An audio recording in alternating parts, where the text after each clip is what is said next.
Hey, Seth here. I'm standing along the banks of the beautiful Little River in southwest Georgia, here running between Brooks County and Lowndes County. And today we're going to be talking about an infamous incident that occurred along here, the 1918 lynching rampage that occurred in this area. Several of the bodies that resulted from that lynching rampage were dumped into the river near here, and Mary Turner was lynched along the banks of the river, not far from where I stand. Before I get into that history, let's get out on the river and enjoy a little bit.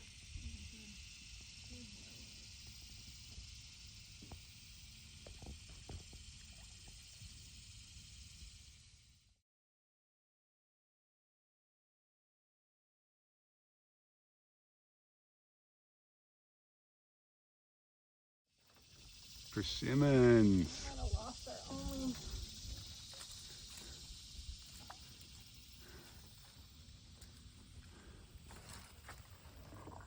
Stribling is collecting up the Ogeechee limes.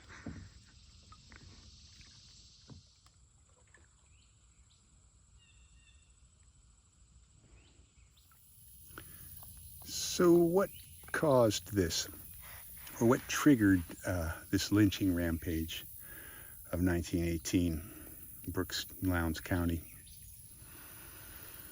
Well, there was a young farmer named Hampton Smith, lived down near Morven, and he was known to be abusive.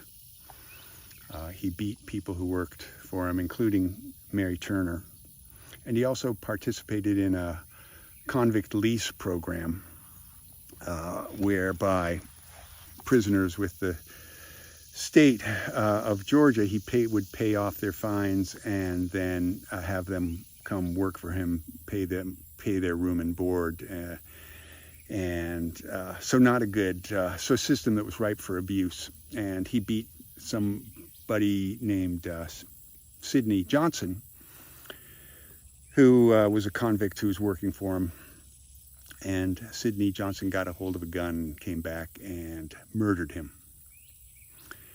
And that's what started the thing going. A posse formed, and they went out looking for Sidney Johnson, who was hiding down in Valdosta. And they pretty much just lynched, killed anyone they came across.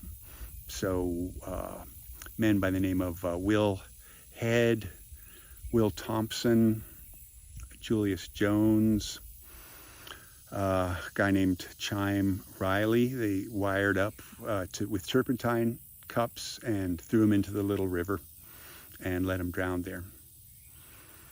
So it was just an awful orgy of violence.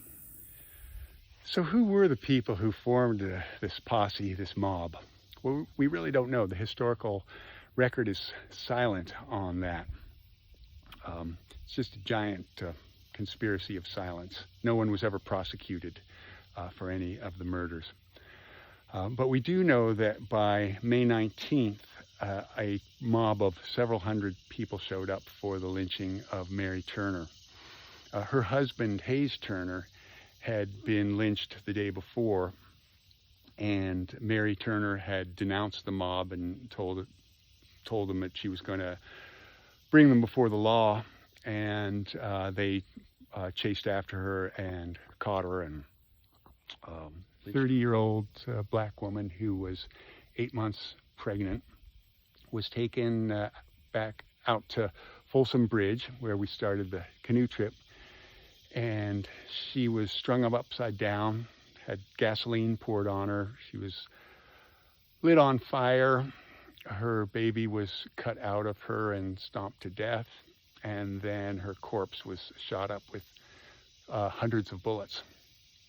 And after that kind of violence party, I think even the mob felt that they'd done enough at that point, and it kind of all petered out.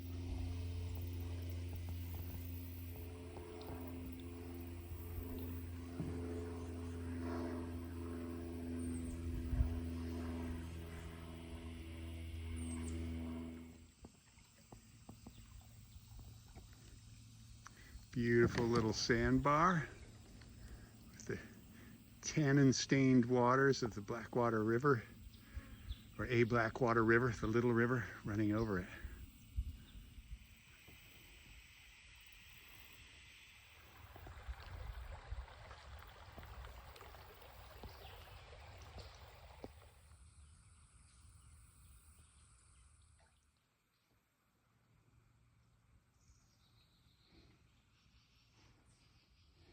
Here's a beautiful spot with a little slope and lots of magnolias going up there. So this is where the historical sign for Mary Turner used to be, but it kept getting shot up, so they had to move it to a safer place in town. We'll go and find that in just a second.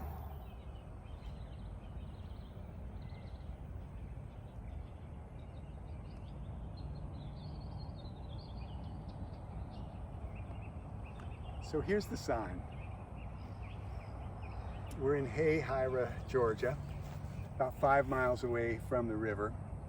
And this is where the Georgia Historical Society and the Mary Turner Project and the Valdosta State moved the sign after it was repeatedly shot up out of the river.